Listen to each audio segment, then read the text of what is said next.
നമ്മുടെ പേഴ്സണാലിറ്റിയുടെ അടയാളം എന്ന് പറയുന്ന നമ്മുടെ നിലപാടുകളാണ്. നമ്മുടെ നിലപാടുകൾ വ്യത്യാസപ്പെടുമ്പോൾ നമ്മൾ തന്നെ മാറിപ്പോവാണ്. നമ്മുടെ ഇവിടെ പറഞ്ഞു വരുന്ന വേറെ ആരെയും കുറിച്ചുമല്ല, ആദില നൂറ ദമ്പതികളെ കുറിച്ചാണ്. അവർക്ക് ഓരോ സമയത്തും നിൽക്കാൻ വേണ്ടിയിട്ട് പല ആൾക്കാരുടെയും കൂടെ ചേർന്ന് അല്ലെങ്കിൽ ബാക്ക് സ്റ്റാബ് ചെയ്തും അവരുടെ നിലപാടുകൾ നിരന്തരമായിട്ട് മാറ്റിക്കൊണ്ടിരിക്കുന്ന രണ്ടുപേരാണ്. അത് രണ്ടുപേരിൽ പ്രധാനമായിട്ട് ഞാൻ ആദിലയാണ് പറയുന്നത്. നൂറ അത്രയ്ക്കില്ല, പക്ഷേ നൂറയാണ് ബുദ്ധി ഉപദേശിച്ചു കൊടുക്കുന്നത്. നമുക്ക് തോന്നും നൂറ അയ്യോ നൂറ പാവമാണ് എന്നുള്ളത് പലർക്കും തോന്നും. പക്ഷേ അങ്ങനെയല്ല. ഇത് നിലനിർത്തണമെങ്കിൽ അല്ലെങ്കിൽ BBയിൽ അവസാനം വരെ ടോപ്പ് 5 എത്തണമെങ്കിലോ അത് ലാസ്റ്റ് വരെ നിൽക്കണമെങ്കിലോ പല കളികളും പലരോടും കോംപ്രമൈസ് ചെയ്യേണ്ടി വരും, പലതും പറയേണ്ടി വരും, പലരോടും കണ്ടില്ലെന്ന് നടിക്കേണ്ടി വരും, അല്ലെങ്കിൽ തിരുത്തി പറയേണ്ടി വരും എന്നുള്ള കാര്യം നൂറയാണ് ആദിലയുമായിട്ട് എപ്പോഴും ആദിലയ്ക്ക് പറഞ്ഞു കൊടുക്കുന്നത്. ആദില എന്ന് പറഞ്ഞൊരു വേറൊരു ക്യാരക്ടറാണ്. കാരണം നമുക്ക് പെട്ടെന്ന് അംഗീകരിക്കാൻ കഴിയാത്ത ഒരു ദുശാഠ്യമുള്ള ഭയങ്കര അഹന്തയുള്ള അഹംഭാവമുള്ള ഒരു സ്ത്രീയാണ് യഥാർത്ഥത്തിൽ പറഞ്ഞ ആദില. പക്ഷേ ആദിലേനെ കൺട്രോൾ ചെയ്ത് കൊണ്ടുപോകുന്നത് നൂറയായിട്ടാണ് എനിക്ക് ഫീൽ ചെയ്യാറുള്ളത് കേട്ടോ. അപ്പോൾ അതിനു മുമ്പായിട്ട് നിങ്ങൾ ചാനലൊന്ന് സബ്സ്ക്രൈബ് ചെയ്ത് കാണണം കേട്ടോ. വീഡിയോ ഇഷ്ടപ്പെട്ടാൽ ലൈക്ക് ചെയ്യുക, അതുപോലെ തന്നെ നിങ്ങളുടെ അഭിപ്രായങ്ങളൊക്കെ അറിയിക്കുക. എല്ലാവരും സബ്സ്ക്രൈബ് ചെയ്യണം കേട്ടോ. അപ്പോൾ നമ്മളെ വീഡിയോസ് എല്ലാവരും കാണുന്നുണ്ട്.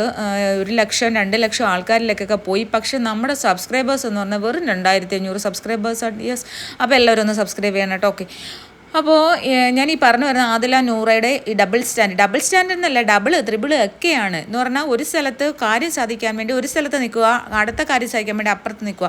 ഇത് നമ്മൾ അനുമോളുടെ കാര്യത്തിലും ആദ്യം തന്നെ കണ്ടതാണ്. അപ്പം തന്നെ നമ്മൾ ആലോചിച്ചു, ഈ ഒരു ശൈത്യയുടെ പ്രശ്നവുമായിട്ട് ബന്ധപ്പെട്ട് ശൈത്യമായിട്ട് ആദില നൂറ കൂടി ചേർന്നിട്ട് അനുമോളെ വീണ്ടും ഒറ്റപ്പെടുത്തി അങ്ങനെ ഒരു കാര്യം വന്നു സ്ട്രാറ്റജി. എന്നിട്ട് പല സ്ഥലത്തും ഇരുന്ന് അനുമോളുമായിട്ട് ഡിസ്കസ് ചെയ്തിട്ട് പല സ്ഥലത്തും ഇരുന്ന് പറയുന്നതായിട്ടും നമ്മുടെ ജിസേലും ശൈത്യ ആൾക്കാരുടെ ആ ഒരു പാവാടവള്ളി ഗ്രൂപ്പിൻ്റെ കൂടെ ചേർന്ന് അവരുടെ ഭാഗമാകുന്നത് നമ്മൾ പലതവണ കണ്ടു. അതിനുശേഷം ഈ ഒരു ഡെമോ, അത് എന്താണ് ഉദ്ദേശിച്ചത്, ഡെമോ ആയിട്ട് വന്ന് ആ ഒരു കൂടെ എന്താ പറയുക, ആരിനും ജിസേലും തമ്മിലുള്ള ആ ഒരു കുൽസിത കാഴ്ച കണ്ടു എന്ന് അനുമോള് പറഞ്ഞപ്പോൾ അതിനെതിരെ ലാലേട്ടൻ്റെ എപ്പിസോഡിൽ തന്നെ ലാലേട്ടൻ അങ്ങോട്ട് പോയി കഴിഞ്ഞപ്പോൾ തന്നെ വളരെ മോശമായിട്ട് ആദില പ്രതികരിക്കുന്നത് കൊണ്ട് അനുമോളെ. അപ്പോൾ യഥാർത്ഥത്തിൽ ഡെമോ കാണിക്കാൻ വേണ്ടി വളരെ നിർബന്ധം പിടിച്ചത് ആദിലയാണ്, പുതപ്പെടുത്തോണ്ട് വന്നതും ആദിലയാണ്. അത് കഴിഞ്ഞതിന് ശേഷം പിന്നെ അനുമോള് കൂടുതൽ മിണ്ടാതിരുന്നതാണ്. പിന്നെ അനുമോളായിട്ട് വീണ്ടും ചേർന്നു. പക്ഷെ നമ്മൾ എപ്പോഴും ആലോചിക്കണം, ഈ നൂറയും ആദിലയും തമ്മിലുള്ള കോൺവേഴ്സേഷനിൽ അവർ പറയുന്നുണ്ട് കാര്യങ്ങൾ പിടിച്ചെടുക്കാനും മറ്റുള്ളവരെ കൂടെ നിൽക്കുന്നതും തോന്നിക്കാനും, പിന്നെ അതുപോലെ തന്നെ ക്യാപ്റ്റൻസിയിലൊക്കെ വരുമ്പം ക്യാപ്റ്റൻസിയിൽ ചേരാനും നോമിനേഷനിൽ വരാതിരിക്കാനും അങ്ങനെയുള്ള കാര്യങ്ങളാണ്, ജയിലിൽ പോകാതിരിക്കാനും ഒക്കെയാണ് ഇവരെല്ലാവരെയും കൂടെ ഒട്ടി നിൽക്കുന്നത്. ചുരുക്കി പറഞ്ഞാൽ അവരുടെ കാര്യസാധന, അല്ലാതെ അവർക്കൊരു ഫ്രണ്ട്ഷിപ്പ് എടുക്കാനും ഒന്നും താല്പര്യമില്ല. അവരത് എപ്പോഴും പറയുന്നുണ്ട്, നിനക്ക് ഞാനും എനിക്ക് നീയുമാണ് ബേബി, നീ എന്നെ ഓക്കെ ആക്കിയാൽ മതി, നീ അവളെ ആരെയും ഓക്കെ ആക്കാൻ നടക്കണ്ട എന്നും പരസ്പരം അവർ പറയുന്നുണ്ട്. അപ്പോൾ എന്തായാലും ഷാനവാസിനെയും അതുപോലെ തന്നെ ആദില നൂറ ദമ്പതികൾ പിന്നിൽ നിന്ന് കുത്തി. കാരണം ഷാനവാസ് ഇവരെ ഒരു കുഞ്ഞു പെങ്ങളന്മാരാണ്, സഹോദരിമാരായിട്ടാണ് കരുതിയിരുന്നത്. അതുകൊണ്ട് തന്നെ ഷാനവാസ് ഭയങ്കര കൊണ്ട് നടക്കുമായിരുന്നില്ല, പെങ്ങളൂട്ടി കാർഡ് എടുക്കുക എന്നൊക്കെ നമ്മൾ പറയുന്നുണ്ട്, എല്ലാവരും പറയുന്നുണ്ട്. അപ്പോൾ അതുപോലെയായിരുന്നു. പക്ഷേ ഇവർക്ക് ഷാനവാസ് എന്ന് പറയുന്നത് യൂസ് ചെയ്യാനുള്ള ഒരാൾ മാത്രമായിരുന്നു. കാരണം ഷാനവാസിന് പുറത്ത് നല്ല ഒരു ഇമേജ് ഉള്ള ഒരാളാണെന്ന് ഇവർക്ക് വ്യക്തമായിട്ടറിയാം. അതുകൊണ്ട് തന്നെ ഷാനവാസുമായിട്ട് കൂടിച്ചേർന്ന് പിന്നെ ഇവരെല്ലാവരും കൂടി ഒരു ചെറിയ ഇങ്ങനെയുള്ള ആൾക്കാരെല്ലാവരും ചെന്ന് ഷാനവാസ്, അക്ബർ, ആ ഒരു ആദില നൂറ, പിന്നെ ഒരു റെന, ഫാത്തിമ, അപ്പോൾ ഇവരെല്ലാവരും കൂടി എന്തോ ഒരു ചെറിയ ഒരു ഇതുപോലെ എനിക്ക് ഫീൽ ചെയ്തു, അവരുടെ ഒരു ഗ്രൂപ്പ്. പിന്നെ ജിസേലും ആരിനും ഉണ്ട്. അപ്പോൾ അങ്ങനെയുള്ള ആൾക്കാരെല്ലാവരും കൂടി ചേർന്നിട്ട് ഉള്ള ഒരു കോൺവേഴ്സേഷൻ കാര്യങ്ങൾ. എന്തായാലും ഷാനവാസ് ഇവരൊരു സിസ്റ്റർമാരായിട്ട് കരുതിയിരുന്നത്. പക്ഷേ അത് ഷാനവാസ് ആ സിസ്റ്റർമാരായിട്ട് കരുതിയിരുന്ന ഷാനവാസിന് നിവിനുമായിട്ടുള്ള പ്രശ്നം വന്നപ്പോൾ അവർ കൂടെ നിന്നതിന് ശേഷം റിയാസ് സലീം എന്ന് പറയുന്ന ചൊറി റിയാസ് കയറി വന്ന സമയത്ത് പെട്ടെന്ന് തന്നെ ഇവരങ്ങ് റിയാസ് വന്നിട്ട് ഇവർക്ക് വേണ്ടിയിട്ട് ലക്ഷ്മിയോട് വാദിച്ചപ്പോൾ തന്നെ ഇവർ വിചാരിച്ച് ഇവരങ്ങ് ഭയങ്കര സംഭവമാണെന്നുള്ള അഹംഭാവം ഇവരുടെ തലയ്ക്ക് കയറിയിട്ട് ഇവർ റിയാസുമായിട്ട് കൂടി. ഒന്നാമത്തെ കാര്യം ഇവരെല്ലാം ഒരു കമ്മ്യൂണിറ്റി എന്നുള്ളതാണല്ലോ ഇവർ പറയുന്നത്. എന്ത് കമ്മ്യൂണിറ്റിയാണ് എനിക്ക് LGBT കമ്മ്യൂണിറ്റി. ഇതൊക്കെ നമ്മൾ പണ്ട് ഞാനൊക്കെ ജനിച്ച കാലത്തോ അല്ലെങ്കിൽ എൻ്റെയൊക്കെ കാലങ്ങളിൽ, എൻ്റെയൊക്കെ ചെറുപ്പകാലത്ത് ഇങ്ങനെയുള്ള ആൾക്കാരെയൊക്കെ കാണുമ്പോൾ നമ്മളൊക്കെ പേടിയാണ്. ഇങ്ങനെയുള്ള ആൾക്കാരെ ഇന്ന് പറഞ്ഞാൽ പുരുഷന്മാർ സ്ത്രീവേഷം കെട്ടുക എന്നൊക്കെ പറയുമ്പോൾ നമുക്ക് ഭയമാണ്. ഞാൻ അത് നേരത്തെ പല വീഡിയോകളിൽ പറഞ്ഞിട്ടുണ്ട്. അത് എൻ്റെ ട്രോമയാണ്. അതുകൊണ്ടാണ് എനിക്ക് ഇവരൊന്നും അംഗീകരിക്കാൻ പറ്റാത്തത്. പിന്നെ ഇതൊക്കെ വലിയ സംഭവമാണെന്ന് ഇപ്പം പൊക്കിപ്പിടിച്ചുകൊണ്ട്, അല്ലെങ്കിൽ ഇതൊക്കെ ഇവരൊക്കെ സമൂഹത്തിലെ വലിയ സംഭവമാണ്, ഇവർ മനുഷ്യരാണ് എന്നുള്ള രീതിയിൽ, ഇവർ മനുഷ്യരല്ലെന്ന് ആരും പറഞ്ഞില്ല.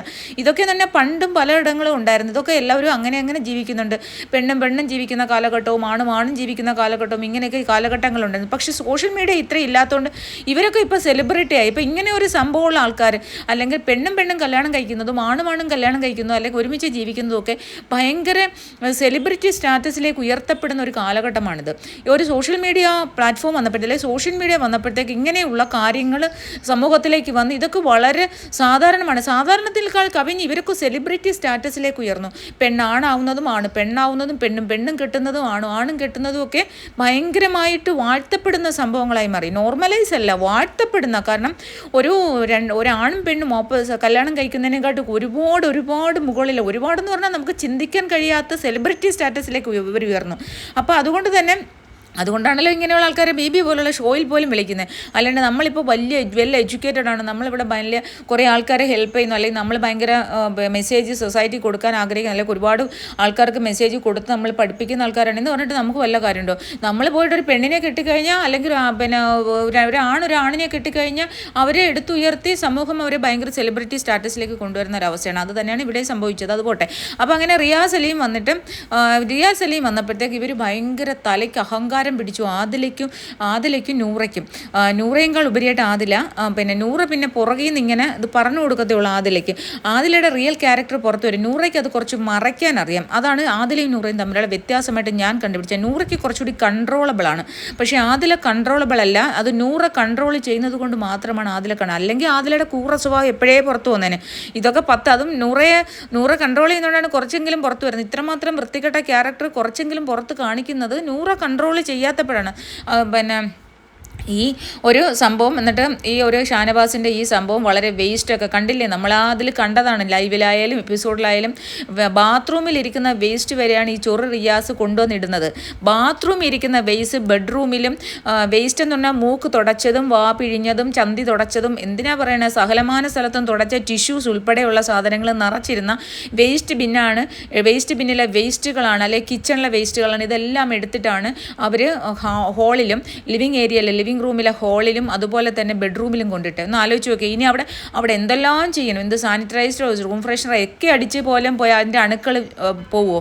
അപ്പോൾ അത്ര വൃത്തികേട്, അത്രമാത്രം ചീഞ്ഞ വെറും വേസ്റ്റുകളായ ഒരു റിയാസിൻ്റെ കൂടെയാണ് ആദില കൂടിച്ചേർന്ന് ഇത് ചെയ്തത്. ആദിലയും അത് ചെയ്തു. അതാണ് നമ്മൾ ആദില എന്ന് പറയുന്ന വ്യക്തി പെട്ടെന്ന് ഒരു ഗസ്റ്റിനെ ആരെങ്കിലും ഒരു ഹോട്ടലിൽ ഒരു ഗസ്റ്റ് വന്ന് ഇങ്ങനെ ചെയ്താൽ അവനെ അപ്പോഴേ പിടിച്ചിറക്കത്തില്ലേ? നീ ഇവിടെ നിന്ന് ഇറങ്ങാൻ പറയും, ജീവനക്കാരെ കൂടെ നിൽക്കത്തില്ല, അതല്ലേ ചെയ്യേണ്ടത്.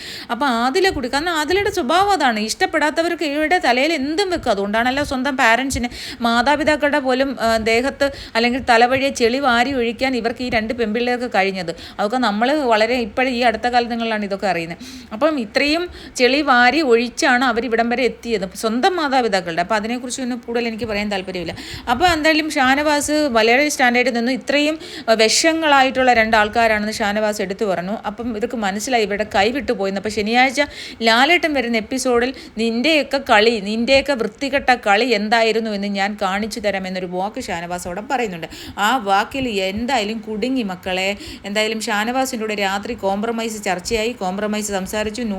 നൂറ കരഞ്ഞു. അങ്ങനെ എന്തായാലും ഒരുവിധം ഷാനവാസിനെ മെരുക്കിയെടുത്തു.